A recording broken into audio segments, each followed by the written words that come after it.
There's something about the hours between midnight and dawn. The world doesn't stop. It just changes. Different rules, different people, and sometimes different things entirely.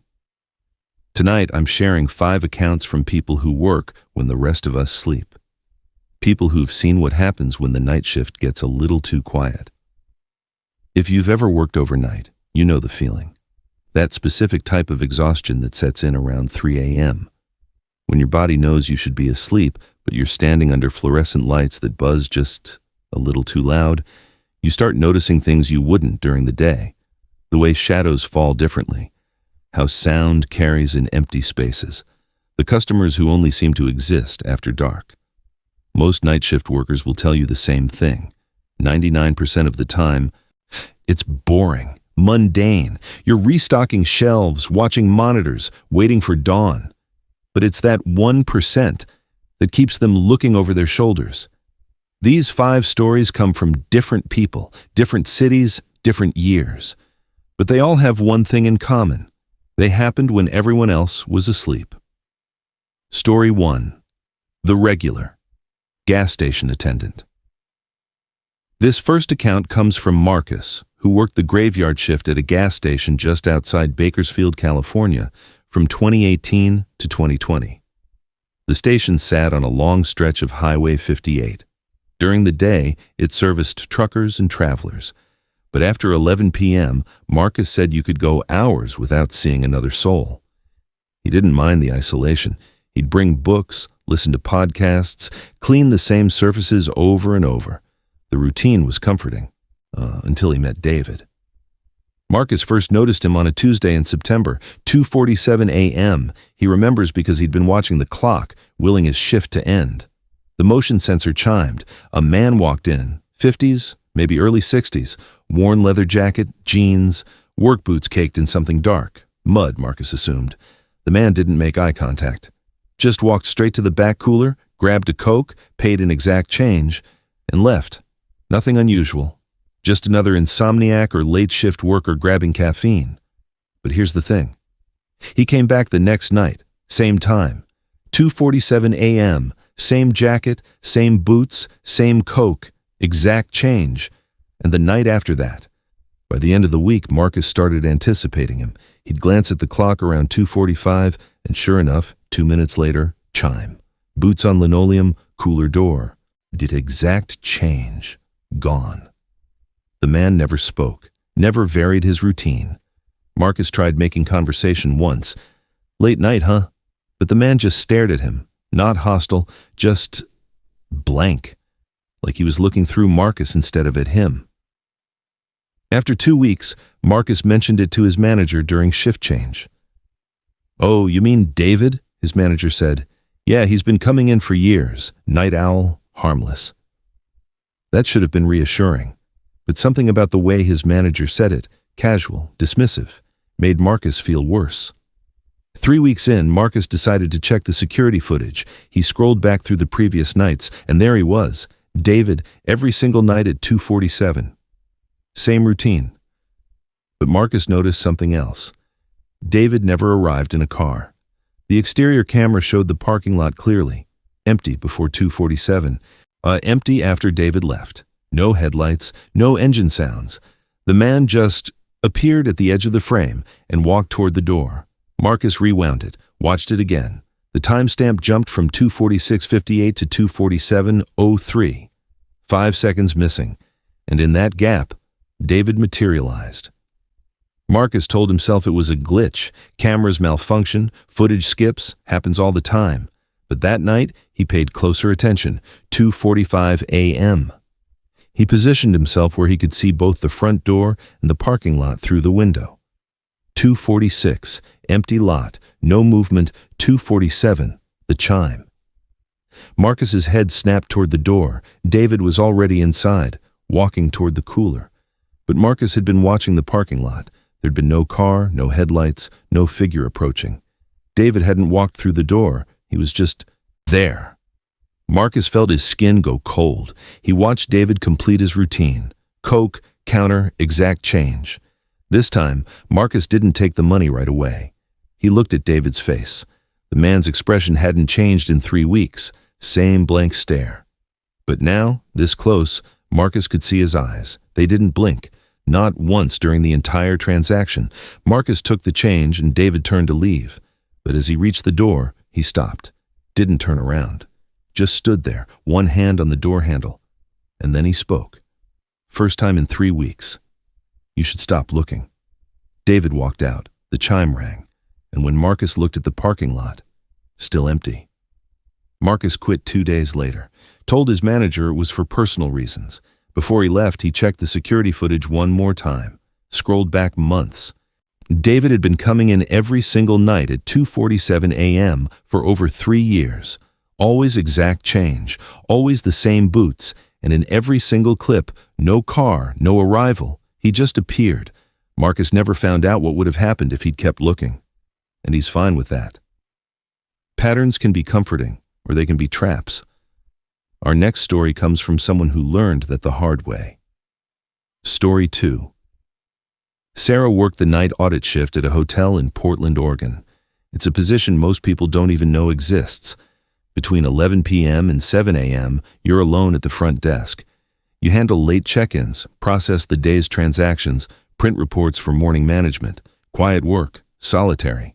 Sarah had been doing it for 8 months when she started noticing room 412. The hotel had 4 floors, about 40 rooms per floor. Standard layout, odd numbers on the left, even on the right, but the computer system listed 161 rooms total. Sarah had always assumed it was a formatting error. Old software, weird database, the kind of thing IT never bothered to fix, until the night someone requested room 412. It was a walk-in, 1:30 a.m. on a Thursday, man in his 40s, business casual, rolling suitcase, nothing unusual. "Do you have availability?" he asked. Sarah checked the system, plenty of rooms. She started to assign him 408, but the man interrupted. "Actually, do you have room 412 available? I stayed there last time. Quiet floor." Sarah looked at her screen. Room 412 showed as available. She stared at it. She'd worked here 8 months. She knew the hotel only went up to room 440 on the 4th floor. There was no 412. The 4th floor started with 401, but there it was on the screen. Room 412, available, $89 per night. The man was waiting. Sarah's finger hovered over the keyboard. She assigned him the room. She printed the key card, handed it over, gave him the standard directions. "Elevators are to your right, 4th floor." The man thanked her and walked away. Sarah watched him enter the elevator. The doors closed. The floor indicator climbed. 1, 2, 3, 4, and stopped. That should have been the end of it. Guest checks in, goes to sleep, checks out in the morning. Happens 100 times a week. But Sarah couldn't stop thinking about it. Room 412. She pulled up the hotel blueprint on the computer. The official floor plan scanned into the system years ago. 4th floor, rooms 401 to 440, laid out in a U-shape around the elevator shaft. No room 412. She checked the reservation again. The system showed the man checked into 412. Key card activated. Everything normal. Sarah stood up from the desk. The lobby was empty. The hotel silent except for the hum of the vending machine down the hall. She walked to the elevator, pressed the button for the 4th floor. The ride up felt longer than usual. When the doors opened, Sarah stepped into the 4th floor hallway. Standard hotel corridor. Beige walls. Burgundy carpet. Room numbers in brass on each door. She walked down the left side. All odd numbers, just like the blueprint showed. Then she crossed to the right side. 402, 404, 406. Even numbers, normal sequence. But between 410 and 414, there was another door. Sarah stopped. The door looked identical to all the others. Brass number plate, peephole, card reader. Except the number read 412. And underneath it, in smaller characters she didn't recognize, a symbol. Japanese maybe. Or Chinese. She didn't know. Sarah stood there, staring at the door. She could hear the ice machine humming 3 doors down, the distant sound of a TV through someone's wall. Everything else was quiet. She raised her hand, knocked softly. "Front desk, just checking you got settled, okay?" No answer. She knocked again, louder, Nothing. Sarah pulled out her master key card, the one that opened every room in the hotel. It was against policy to enter occupied rooms, but something felt wrong. What if the guest had collapsed? What if he needed help? She swiped the card. Red light. Access denied. She tried again. Same result. The master key didn't work on room 412. Sarah backed away from the door. Her heart was pounding now, though she couldn't articulate why. She returned to the elevator, rode back down to the lobby, sat at the front desk and stared at the computer screen. Room 412, occupied. Guest checked in at 1:33 a.m. She opened Google, searched for the symbol she'd seen under the room number. It took a few tries to find the right characters, but eventually she got a match. The symbol meant return, or in some contexts, send back. Sarah didn't sleep the rest of her shift. At 7 a.m., the morning manager arrived. Sarah asked her about room 412. The manager looked confused. We don't have a room 412. But someone checked in there last night, Sarah said. It's in the system. The manager pulled up the reservations, frowned. Sarah, there's no one in 412. That room doesn't exist. Sarah pointed at the screen. It was there, and I assigned someone to it. The manager scrolled through the check-in log. The last entry was room 408, 11:47 p.m. The man Sarah checked in at 1:33 a.m. wasn't in the system. Sarah went back upstairs during her break. 4th floor. She walked the entire hallway. No door in between. Room 412 was gone. Sarah requested a transfer to day shift 2 weeks later. She still works at the hotel, but she never worked nights again. And she doesn't talk about what she saw in the security footage before she left. The timestamp, 1:34 a.m. The man entering the elevator. The doors closing. And the floor indicator never moving past 3. Some places feel wrong even when nothing's happening. They carry weight, history, memory. Our third story takes place in one of those locations. Story 3. The Regular Booth, 24-hour diner. Jenna worked at an all-night diner in Albuquerque for 3 years, the kind of place that's been there since the 70s. Red vinyl booths, checkered floor, coffee that tastes like it was brewed during the Nixon administration. The overnight shift was usually quiet, a few truckers, insomniacs, the occasional post-bar crowd around 2 a.m. Jenna liked it. Tips weren't great, but she could study between customers. She was putting herself through nursing school. The diner had 16 booths. Jenna had her favorites. The ones near the kitchen were easier to serve. The ones by the window got better tips, but there was one booth nobody liked. Booth 7, back corner, away from the windows. There was no logical reason to avoid it. It wasn't falling apart. The vinyl wasn't torn. Nothing visibly wrong. But every server who'd worked there long enough developed the same habit. They'd seat customers in 1, 2, 3, 4, 5, 6, then skip to 8. Booth 7 stayed empty. When Jenna asked about it during her first week, her trainer, an older woman named Cheryl, who'd worked there for 15 years, just said, "Trust me, you don't want to seat anyone there." Jenna didn't push it. Every workplace has its superstitions. For 2 years, Booth 7 stayed empty, and nothing happened. Then one night in October, a man sat there anyway. Jenna was refilling coffee at Booth 3 when she noticed him. Elderly, maybe 75, worn flannel shirt, baseball cap. He'd walked in while she wasn't looking and settled into Booth 7 like it was the most natural thing in the world. Jenna hesitated. The diner wasn't busy, only 2 other customers. She could have asked him to move, made up an excuse. Broken pipe, sections closed, whatever, but he was already sitting, already looking at the menu. She walked over. "Good evening, coffee?" The man smiled. "Please." Black. Normal interaction, polite customer. Jenna poured his coffee, took his order, scrambled eggs, wheat toast, sausage, and headed back to the kitchen. When she returned with his food, something felt different. The temperature in the diner had dropped, not dramatically, but enough that Jenna noticed. She could see her breath just slightly when she exhaled. The man didn't seem to notice.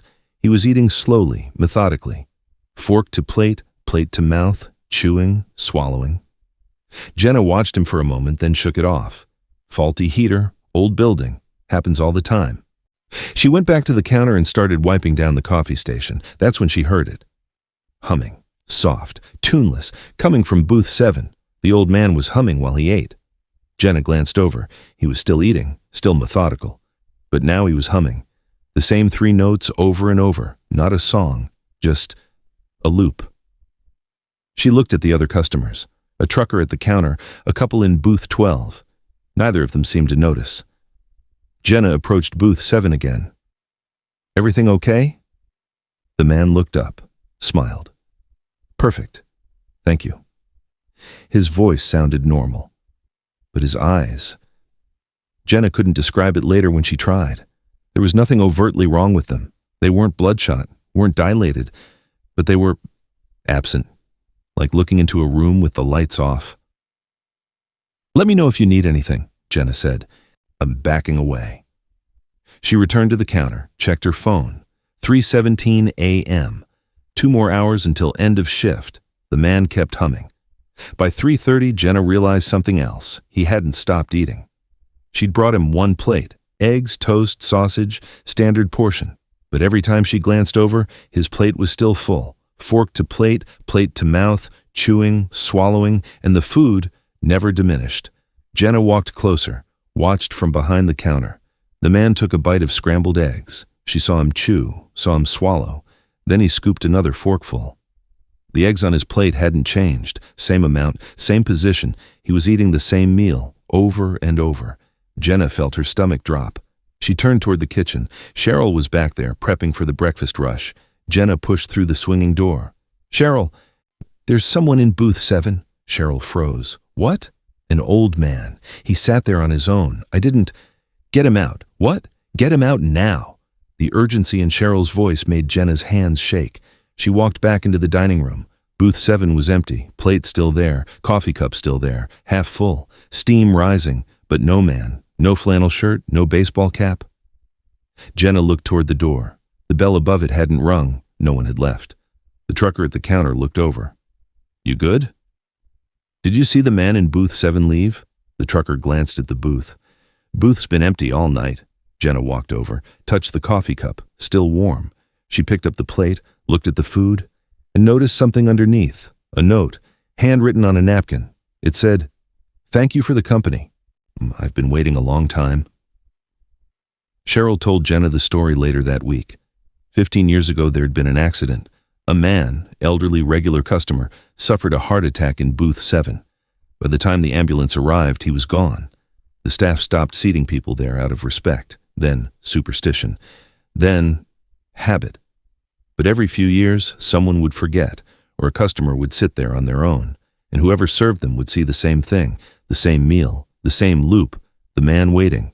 Jenna never worked another overnight shift. She transferred to mornings before the month was out, but sometimes when the diner's slow, the staff will glance at booth 7, and occasionally, not always, but occasionally, the coffee cup is full, still warm, still waiting. Technology was supposed to make us safer, surveillance, monitoring, eyes everywhere. But what happens when you see something that shouldn't exist? Story 4, Floor -1, Security Guard. This account comes from Derek, who worked building security for a tech company in Austin, Texas. The building was 12 stories, modern construction, finished in 2015, glass facade, open floor plan, all the buzzwords. Derek's job was simple. Monitor the security feeds, do rounds every 2 hours, make sure doors were locked. He'd been there 6 months when he noticed something odd about the elevator system. The building had 2 elevators, standard stuff, lobby level, floors 1 to 12, plus basement parking. But sometimes, late at night, Derek would watch the elevator indicators and see something impossible. One of the elevators would go down past the basement. The indicator would show B, and then nothing for a moment. Then a symbol he didn't recognize. It looked like -1. Derek mentioned it to his supervisor. Yeah, the elevator glitches sometimes, don't worry about it. But Derek did worry about it, because the elevator wasn't glitching, it was stopping. Derek started paying closer attention. The -1 appearance wasn't random. It happened every Tuesday and Friday, always between 2 and 2:30 a.m. The elevator would descend past the basement, the indicator would show -1, and it would stay there for exactly 4 minutes. Then it would ascend back to the lobby. Doors would open, empty, no one getting on, no one getting off. Derek checked the security footage, but the cameras inside the elevator would cut to static the moment it passed the basement level. He checked the building blueprints. There was no sub-basement. No floor below parking, just concrete foundation and utility lines. -1 didn't exist, but the elevator kept going there. 3 weeks in, Derek decided to ride it. Tuesday night, 2:15 a.m. He positioned himself in the lobby and waited. Right on schedule, one of the elevators activated. No one had called it. The doors just opened. Derek stepped inside. The doors closed. The elevator began to descend. Basement level. Then it kept going. Derek felt the descent in his stomach. Down, down. The indicator flickered and displayed -1. The elevator stopped. Derek stood there, alone in the metal box, staring at the closed doors. 4 minutes. That's how long it usually stayed. He waited. 30 seconds, 1 minute. The elevator was silent. No mechanical hum, no cable tension, just stillness. Then Derek heard it. Footsteps. Outside the elevator, in the hallway that didn't exist. Someone was walking. Slow, deliberate steps coming closer. Derek's hand shot to the panel. He pressed L for lobby. Nothing happened. Pressed it again. The button didn't light up. The footsteps stopped. Right outside the door, Derek held his breath, stared at the seam where the elevator doors met, and then, slowly, something slid through the gap. A piece of paper. It fell to the floor at Derek's feet. Derek didn't move, didn't breathe, just stared at the paper. The footsteps resumed, walking away, fading. After what felt like an eternity, the elevator lurched, began ascending. The indicator showed -1, B, L. The doors opened, lobby, normal, empty. Derek stepped out. His legs were shaking. He looked down at the paper still in his hand. He'd picked it up without thinking. It was a printed directory, the kind you'd see in any office building lobby, but this one listed floors Derek's building didn't have. Floor 13, archives, floor 14, records floor 15, processing floor -1, intake. At the bottom, handwritten in pen, "You're not scheduled yet." Derek quit the next day, told his supervisor he got a better offer, didn't mention the elevator, didn't mention -1. He kept the paper, though, folded in his wallet, a reminder. He did some research later, found out the building was constructed on the site of an old municipal building, City Records Hall. Demolished in 2012, that building had 15 floors and a basement level they called intake, where they processed death certificates. Our final story comes from a place where the boundary between the living and the dying is already thin, where the night shift sees things that don't make it into medical records. Story 5. Room 304. Hospital orderly. Michael worked as a night orderly at a regional hospital in upstate New York. His job involved transporting patients, restocking supplies, assisting nurses with whatever they needed. The hospital had been there since 1967. 4 floors, aging infrastructure, the kind of place that was always one budget cycle away from renovation. Michael had worked there for a year when he was assigned to the 3rd floor, oncology and long-term care. It was quieter than other floors, patients slept more, families visited less.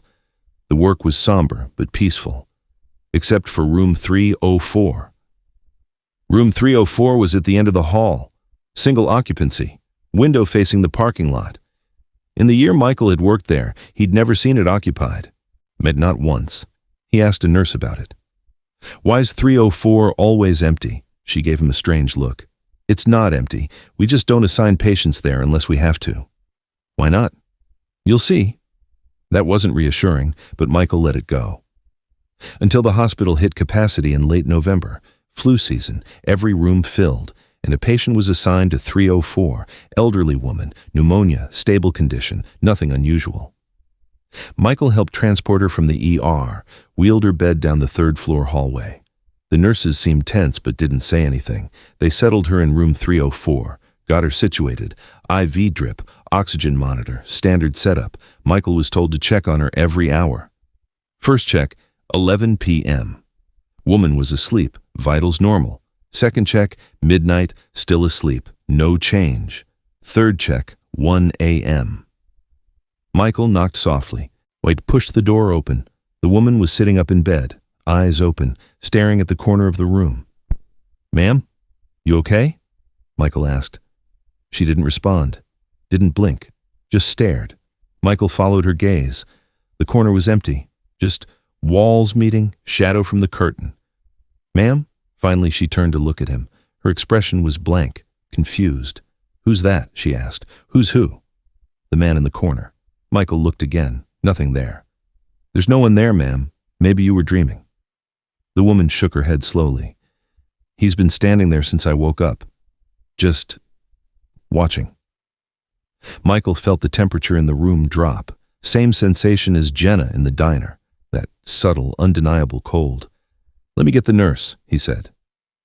By the time he returned with the attending nurse, the woman was asleep again. Vitals normal. The nurse checked everything. "Probably disorientation from the fever. Keep an eye on her." Fourth check. 2 a.m. Michael opened the door to room 304. The woman was asleep, but her oxygen monitor was unplugged, sitting on the bedside table. Michael plugged it back in, checked her breathing. Fine. Maybe she'd pulled it off in her sleep. He was about to leave when he noticed something. The chair in the corner, the one for visitors, had been moved. It was now facing the bed. Michael stood there staring at the chair. He'd been in this room an hour ago. The chair had been against the wall. No one had visited. He'd have seen them in the hallway. He moved the chair back to its original position, left the room. Fifth check, 3 a.m. Michael approached room 304. The door was slightly ajar. He pushed it open. The woman was awake, sitting up, staring at the corner again. But this time, she was talking. "I don't know," she said softly. "I don't remember." Pause. "No, I don't think so." Pause. "Please stop asking." Michael stepped into the room. "Ma'am, who are you talking to?" She looked at him. Her eyes were wet, frightened. "The man won't stop asking me questions." "What man?" "The one in the corner. He wants to know if I'm ready." Michael looked at the corner, empty, but the air there seemed denser, like heat shimmer, but cold. "Ready for what?" Michael asked. The woman started crying. "I don't want to go. I'm not ready. Tell him I'm not ready." Michael hit the call button. Within seconds, 2 nurses arrived. They sedated the woman, transferred her to room 310 at Michael's insistence. The moment she was wheeled out of 304, she stopped crying, fell asleep, peaceful. Michael stood in the empty room, stared at the corner. And for just a moment, maybe a trick of the light, maybe exhaustion, he thought he saw someone standing there, tall, indistinct, waiting. Michael asked the senior staff about room 304 the next day. Turns out the room had a history. Between 1967 and 2003, it was used for end-of-life care, patients who were terminal, comfortable, but not expected to recover. Over those 36 years, 147 people passed away in room 304. The hospital stopped using it for that purpose in 2003, but staff still reported occurrences. Patients seeing figures, hearing voices, feeling compelled to answer questions they couldn't remember being asked. The hospital couldn't officially take a room offline, budget constraints, regulations, but they could avoid assigning it. Most of the time, the woman Michael helped that night recovered, discharged a week later. She doesn't remember being in room 304, but Michael does. He transferred to a different floor a month later, and room 304 sits empty again, waiting. 5 stories, 5 people, 5 nights when the world shifted just enough to show them something that shouldn't exist. Marcus, the gas station attendant who learned some patterns or traps. Sarah, who opened a door that wasn't supposed to be there. Jenna, who served a customer who'd been waiting for 15 years. Derek, who rode an elevator to a floor that was demolished a decade ago. And Michael, who met the man in the corner of room 304. They all went back to their lives, day shifts, different jobs, new cities, but they carry those nights with them. Because once you've seen it, once you know the world is thinner than you thought, you can't unsee it. If you work the night shift, you already know what I'm talking about.